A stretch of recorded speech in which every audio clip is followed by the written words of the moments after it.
အားလုံးပဲမင်္ဂလာပါ Hockey for Channel လေးကနေကြိုဆိုလိုက်ပါတယ်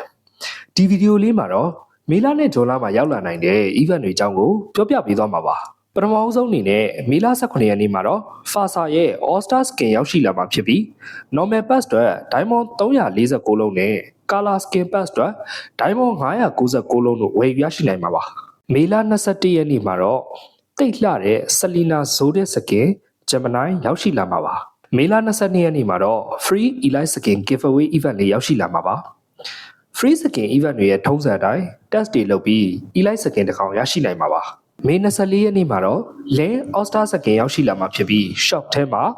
Diamond 1089လုံးနဲ့ဝယ်ရရှိနိုင်မှာပါမေ29ရက်နေ့မှာတော့ Tin Gathering Event ရောက်ရှိလာမှာဖြစ်ပြီးမေ15ရက်နေ့ကနေဇွန်23ရက်နေ့ထိလာမယ် Twisted Fairy Day Event အတွက် Free Token 3ကတ်ကိုတငယ်ချင်းတွေနဲ့ Text တွေလုပ်ရင်ရရှိနိုင်မှာပါဇွန်1ရက်နေ့မှာတော့ American Hero ကြီး Hanzo ရဲ့ Starlight Skin ရောက်ရှိလာမှာပါဒါအပြင်အဲ့ဒီနေ့မှာပဲ Kimi Collector ကလည်း Exquisite Collection Event မှာရောက်ရှိလာမှာဖြစ်ပြီးအဲ့ဒီ event မှာပါလာမဲ့တခြား Collector Skin တွေကတော့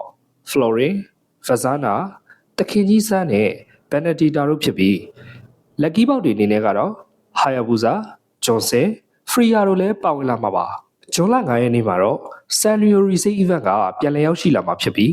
Cloud, Angela, Florin နဲ့ Chang'e တို့ပါဝင်လာမှာပါevent ကဇွန်9ရက်နေ့ကနေဇွန်30ရက်နေ့အထိ26ရက်ကြာလာမှာပါ